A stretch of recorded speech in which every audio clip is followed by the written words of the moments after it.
আপনারা নিজেদেরকে একা ভাববেন না।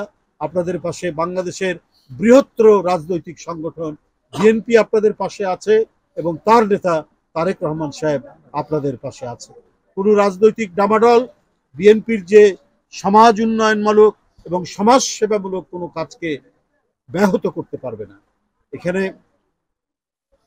সে আপনার সংস্কারের কথা বলুন, আর আজকে যে নির্বাচন নিয়ে নানা ধরনের নির্বাচনকে পেছানোর নানা বয়ান আমরা শুনতে পাচ্ছি, সেগুলো কোনো কাজে লাগবে না।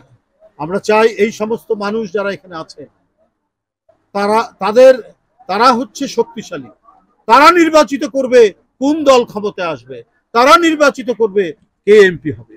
এই এলাকার কোন লোক কাজ করেছে মানুষের, তাকে ভোট দেওয়ার অধিকার তো এই সমস্ত মানুষের। এই যে উপরে মাত্র টিন ঘর, পড়ে পড়ে ঘর, সেইখানে সাধারণ মানুষ যারা বসবাস করছে তারা এখানে নির্ধারণ করবে, তারাই হচ্ছে শক্তি।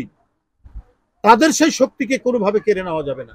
সেই মূল মন্ত্রের একজন যিনি এটিকে ধারণ করেছেন তিনি হচ্ছেন ঋতুপর্ণা চাকমা। সে শুধু পরিবারের নয়, গোটা জাতির মুখকে আলোকিত করেছে, গোটা দেশকে আলোকিত করেছে। এ বাংলাদেশের এক সোনার সন্তান। আজকে তার মা দুরারোগ্য ক্যান্সার ব্যাধিতে এখানে ঢুকছেন। আমরা আজকে অনেকেই অনেক কথা বলছি, অনেক রাজনৈতিক দাবানল তুলছি। আমরা এই করতে হবে, সেই করতে হবে, সংস্কার করতে হবে, এই জিনিস নিয়ে আসতে হবে, সেই জিনিস নিয়ে আসতে হবে।